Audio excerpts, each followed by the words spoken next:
Ya, Assalamualaikum warahmatullahi wabarakatuh. Selamat beraktivitas semuanya. Semoga dalam keadaan sehat walafiat. Pada kesempatan ini saya akan mencoba berbagi tentang sesuatu hal yang mungkin urgent untuk bisa dipahami secara bersama-sama. Pertama, bahwa apapun yang kita hasilkan atau kita jadi apapun nanti atau mungkin sekarang, itu adalah hasil daripada sebuah proses. Dalam proses itu ada beberapa hal yang turut menentukan sehingga outputnya atau hasilnya jadi apapun yang kita hasilkan atau jadi apa kita di saat itu ditentukan oleh keberhasilan dalam proses tersebut. Di sisi lain kita juga bisa beranggapan bahwa kita memiliki modal, ya. Kita memiliki modal kekuatan keluarga misalnya, atau kekuatan nilai yang kita anut, sehingga apapun yang kita hasilkan itu selalu membawa kebanggaan tersendiri. Saya mengamati bahwa untuk bisa kita produktif atau mungkin menghasilkan sesuatu hal yang dengan kualitas baik, maka kita butuh 4 item yang saya singkat dengan cash. Cash itu K-A-S-H. K-nya adalah knowledge. Knowledge itu dalam definisi umum kita bisa artikan bahwa dia adalah pengetahuan. Sebegitu urgennya pengetahuan sehingga ada yang mengatakan bahwa kamu hanya bisa melakukan apa yang kamu tahu. Dan sesuatu hal yang kamu tidak tahu itu susah untuk Anda lakukan, Anda akan menebak-nebak. Jadi gitu. Jadi manusia itu jadi apapun dia itu bergantung pada pengetahuannya. Misalnya gini, kita diberi, anggaplah misalnya kita dalam kekosongan pengetahuan. Kemudian kita diberi 1 botol air minum mineral misalnya. Kemudian kalau kita belum pernah melihat bagaimana orang membuka, atau mungkin kita belum pernah membaca, mendengar bagaimana orang membuka botol itu, seperti halnya misalnya kita kembalikan masa kita di masa kecil di mana kita tidak tahu apa-apa, maka kita tidak akan pernah berhasil menemukan cara efektif untuk membuka botol itu. Mungkin kita banting, mungkin kita potong, atau sejenisnya. Jadi seperti itulah pentingnya pengetahuan. Jadi jika misalnya kita ingin lebih produktif, berkolaborasi untuk menghasilkan sesuatu hal yang lebih baik, maka pengetahuan kita harus ditambah. Jadi untuk bisa berhasil, manusia itu untuk bisa berhasil, maka dibutuhkan pengetahuan. Sehingga orang kadang katanya butuh inspirasi. Inspirasi itulah berupa pengetahuan. Kita lihat dulu, kita dengar dulu. Jadi setelah melihat sesuatu, oh begini caranya. Setelah mendengar sesuatu, oh ternyata bisa begitu. Setelah membaca sesuatu, oh iya, ini bisa dipakai, ini bagus nih. Jadi, apapun yang kita lakukan itu berbasis apa yang kita tahu. Apapun yang akan kita bicarakan itu berbasis apa yang kita tahu. Tidak mungkin kita bicara sesuatu sementara kita belum tahu. Jadi, seperti itu. Kemudian habis itu, ibarat misalnya kita pergi, ya, menelusuri sebuah jalan. Kalau misalnya kita belum tahu jalan ini tembusnya di mana, maka dalam perjalanan kita serba keraguan. Jadinya kita tidak bisa memprediksi kualitas kinerja kita karena kita belum tahu. Jadinya untuk bisa menghasilkan sesuatu hal yang lebih produktif, yang kualitinya agak bagus, maka perbanyaklah pengetahuan. Begitupun ketika misalnya orang mau berhasil di masa depannya, dalam hidupnya, maka ia butuh memperbanyak pengetahuannya supaya dengan pengetahuan itu ia bisa menyelesaikan beragam masalah yang datang dalam dirinya misalnya, atau mungkin menyelesaikan berbagai kasus yang ia amati di luar. Jadi itu berbasis pada apa yang kita tahu. Jadi supaya kita bisa berhasil menyelesaikan masalah, kemudian habis itu bisa produktif lebih banyak, maka perbanyaklah pengetahuan.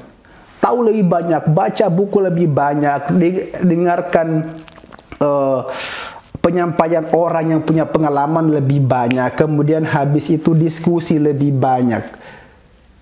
Intinya di masa muda itu kita menambah pengetahuan agar di masa depan kita bisa menyelesaikan berbagai hal yang memang itu butuh pengetahuan-pengetahuan baru. Karena pengetahuan itu sifatnya adalah dia berupa sebuah energi, tidak terpakai sekarang, akan terpakai di masa depan. Jadi pengetahuan masuk itu, ilmu-ilmu yang masuk pada seseorang itu tersimpan dalam arsip kognitif. Ketika itu dibutuhkan atau mungkin ketika itu diperhadapkan dengan masalah itu, baru kita buka arsip itu untuk kita gunakan. Kemudian berikutnya adalah A. Kan tadi saya sebutkan cash. Jadi A-nya itu adalah attitude. Bahwa sikap seseorang itu turut menentukan produktivitas atau keberhasilan ia. Suksesnya ia ditentukan oleh bagaimana etikanya. Etika itu cakupannya luas. Bisa jadi misalnya sikapnya terhadap dirinya, bagaimana ia memandang dirinya, menempatkan dirinya, mengembangkan dirinya. Kemudian attitude terhadap orang lain juga. Sikap terhadap orang lain, bagaimana menempatkan orang lain pada tempat yang sesuai. Atau mungkin attitude terhadap lingkungan. Ya, orang lain itu misalnya meliputi teman, kerabat, baik misalnya orang yang sudah kita kenali maupun yang belum kita kenali, itu perlakuannya seperti apa. Karena dalam berbagai penelitian dikatakan bahwa sukses seseorang itu sebenarnya sebagian itu tidak ditentukan oleh dirinya, akan tetapi ditentukan oleh orang lain. Kalau misalnya orang mau ego berhasil dengan sendirinya itu jarang. Atau mungkin bahkan nggak ada, karena semua orang dalam hidupnya tetap berinteraksi dengan orang lain. Mengembangkan bisnis, membangun budaya akademik, atau mungkin dia sebagai seorang penggerak sosial, tetap ia berinteraksi dengan orang lain. Dalam interaksi itulah membutuhkan sikap, attitude yang sesuai. Jadi dengan attitude itu misalnya yang dimiliki oleh seseorang, maka ia bisa berkembang di mana saja. Dalam komunitas seperti apa saja ia bisa mengembangkan diri, dalam mengembangkan organisasi ia pun bisa diterima karena attitude-nya terhadap orang lain, attitude-nya terhadap lingkungan, dan attitude-nya terhadap dirinya dianggap mumpuni, bahkan bisa dicontoh. Jadi orang kalau tadi saya jelaskan tentang knowledge, pengetahuan, orang kalau misalnya hanya punya knowledge, pengetahuan, nggak punya attitude, itu nggak baik. Karena attitude itu yang menentukan penilaian orang terhadap kita. kita akan dipakai, kita akan dipercaya, atau mungkin kita akan diteladani, kita akan diikuti kalau misalnya attitude kita kepada orang lain itu baik. Orang nggak mungkin kalau misalnya mengikut pada attitude yang tidak baik misalnya. Atau mungkin orang nggak mungkin bersama dengan orang yang attitude-nya nggak baik juga. Jadi attitude ini membantu kita sebagai individu untuk masuk dan berkolaborasi dalam komunitas besar.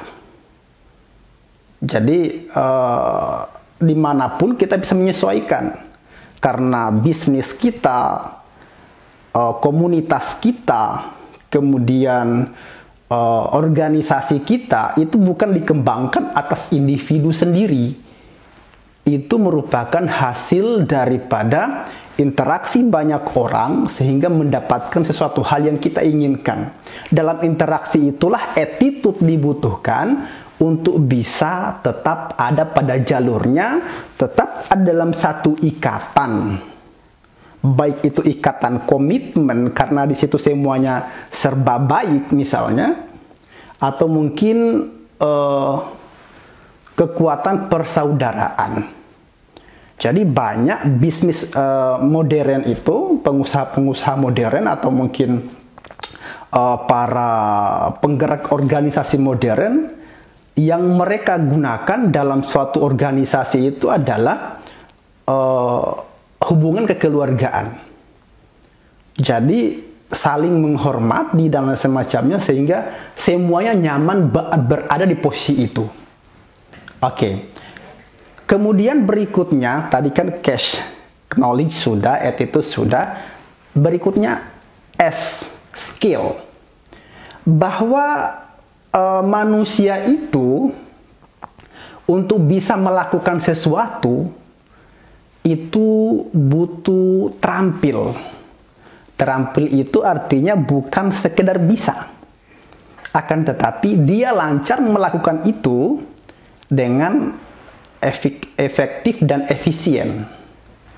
Jadi orang itu kalau misalnya hanya sekedar knowledge aja enggak cukup, karena habisnya adalah hanya pada apa yang ada di pikirannya, nggak bisa teraplikasi. Olehnya butuh keterampilan, butuh skill untuk bisa mengaplikasikan itu, menerjemahkan apa yang kita pikirkan supaya bisa nyata, bisa terlihat. Jadi skill ini penting. Seorang karyawan ketika mau direkrut, maka ditanya bisa apa. Mahasiswa misalnya ketika kuliah harus jelas outputnya bisa apa. Orang pekerja pun misalnya apapun posisinya dia akan disorot dengan apa yang dia bisa. Apa yang dia bisa itulah berupa skill. Baik itu dibilang dengan soft skill, hard skill, semuanya dibutuhkan. Orang public speakingnya bagus, itu adalah bagian dari skill. Banyak orang yang sukses karena misalnya hanya dengan bicara, tanpa harus misalnya bekerja kasar. Ada juga misalnya pekerja-pekerja yang sukses dengan hard skillnya, it's okay, nggak masalah. Jadi yang penting skill itu merupakan nilai tambah. Jadi dalam diri manusia itu ada nilai dasar dan nilai tambah. Nilai dasar itu adalah semua apa yang orang bisa. Nilai tambah itu adalah nilai yang jarang orang miliki. Jadi dalam aktivitas kita itu butuh nilai tambah, butuh skill yang mumpuni untuk bisa menyelesaikan berbagai masalah. Jadi kemudian skill ini adalah bukan hal yang sifatnya bawaan, dibawa dari ayahnya, dibawa dari ibunya, dari kakaknya, no. Tapi skill ini adalah hasil daripada sebuah latihan dan pengembangan diri. Jadi untuk bisa menambah skill, maka kita harus banyak berlatih, baik itu berlatihnya secara otodidak maupun misalnya berlatihnya dalam training dan pelatihan-pelatihan. Kemudian kriteria yang berikutnya adalah habit, yang maknanya adalah kebiasaan. Bahwa segala apapun yang dilakukan atau output dari sebuah pekerjaan atau kepribadian seseorang itu dia bangun di atas habit atau kebiasaan yang baik. Hanya orang-orang yang punya kebiasaan baiklah yang bisa menata hidup lebih baik. Habit atau kebiasaan itu dasarnya adalah mindset. Pertama, outputnya tadi kebiasaan. Kebiasaan itu dibangun atau disusun oleh tindakan. Pertama, perbuatan atau tindakan. Kalau sering dilakukan perbuatan atau tindakan itu, maka ia akan melahirkan kebiasaan. Masalah berikutnya adalah tindakan atau perbuatan itu sumbernya dari mana? Tindakan atau perbuatan itu sumbernya dari apa yang kita pikirkan, ibaratkan sebuah teko. Jadi, yang dikeluarkan oleh teko ketika ditumpahkan di atas gelas, itulah isinya. Kalau isinya teh, yang keluar teh. Kalau isinya air, yang keluar air. Jadi, kebiasaan itu akarnya ada dalam pikiran kita. Jadi orang yang bisa mengatur pola pikirnya, yang bisa mengatur mindsetnya, maka ia akan melakukan habit atau kebiasaan-kebiasaan terbaik yang bisa menunjang, ya, yang bisa menunjang hidupnya untuk lebih baik pula. Jadi kalau misalnya orangnya ingin produktif, maka kebiasaan produktif yang dibangun. Misalnya, ia ingin menghasilkan menjadi seorang peneliti yang handal. Jadi habitnya itu adalah habit seorang peneliti. Dibacanya buku lebih banyak, kemudian menulis lebih banyak, dilakukan penelitian di lapangan. Jadi dari pagi, bangun paginya sampai tidurnya, habit yang dibangun, kebiasaan yang dibangun adalah kebiasaan berdasarkan pada apa yang ia ingin tuju. Menjadi seorang pengusaha, akademisi, jadi habit yang dibangun adalah habit-habit positif, kebiasaan positif. Misalnya, seorang pemimpin organisasi atau mungkin pimpinan unit dan lain semacamnya, dia saat rapat hadir tepat waktu, kemudian mengakhiri rapat tepat waktu, kemudian habis itu ia konsisten pada mutu kualitas, maka habit yang seperti itu yang menunjang pengembangan karir atau hal-hal yang berkaitan dengan masa depannya. Jadi, untuk bisa memiliki habit yang baik, maka perbaiki dulu mindset kita tentang alasan sesuatu itu perlu dilakukan dengan baik, atau alasan sebuah tindakan harus dilakukan. Kita ingin sukses, sementara kebiasaan kita kebiasaan orang yang bukan tipikal orang yang ingin sukses, itu susah. Ibaratnya adalah kita ingin mendaki gunung, tapi kita lebih suka tidur-tiduran di bawah. Jadi habit itu akan menentukan harapan kita bisa tercapai atau tidak, karena orang berkata bahwa apapun yang ingin kita capai itu bergantung dari apa yang kita lakukan hari ini. Jadi bangunlah, kembangkanlah, lakukanlah kebiasaan-kebiasaan terbaik yang menunjang pada karir atau sasaran yang ingin Anda tuju. Demikian apa yang bisa saya bagikan pada kesempatan ini, semoga bermanfaat. Harapannya mari berkembang bersama dan mari saling mengajak dalam kebaikan. Demikian, assalamualaikum warahmatullahi wabarakatuh.